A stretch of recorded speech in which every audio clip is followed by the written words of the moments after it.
So here's the shade I just built for the Salina farm. And excuse the mud, we got 1.5 inches of rain last night that we weren't really expecting. But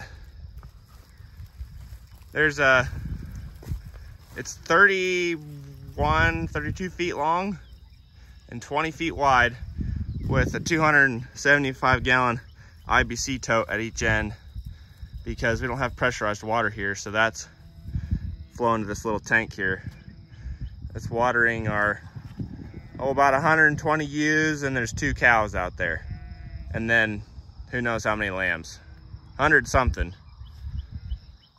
We'll fill this up about maybe 3 times in 2 weeks. We've only had this going for about a week, so I'm not exactly sure. And the shade cloth was one that somebody just bought at Harbor Freight, so it's not near big enough. I got 2 more of them to put them all, but if I put 3 together, it should do the whole thing.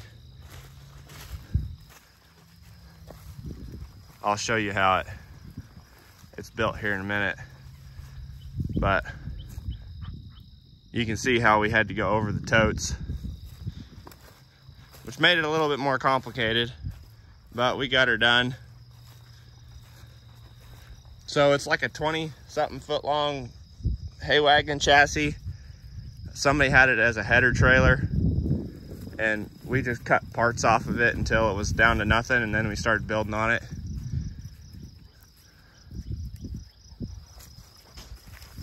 Lady, leave me alone. Stop. She thinks my leg smells funny or something. So basically it just comes up. And we have one pipe down the middle that we welded the legs onto. And then these, they're like conduit, but they're off a header. Come in, and this bolt here tightens them down and keeps them in. So if we need to move down the road, we can just walk down there with an impact wrench and just zip all those bolts out, and all these pipes can come off. And our shade's, 6-7 feet wide. So that's super nice.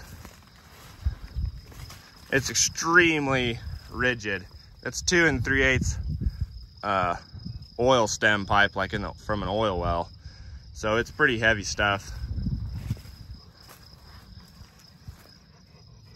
And here, I'll show you how we plumbed in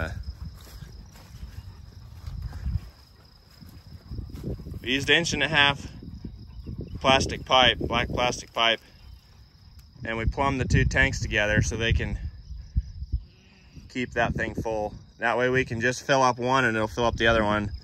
But it doesn't quite fill it up fast enough, so usually we'll shut one off at the end and top off the other one. But so there we go. That's the best home built shade design I've seen. I got another one in mind, but that folds up. We'll see. Maybe in a few years I'll get it built.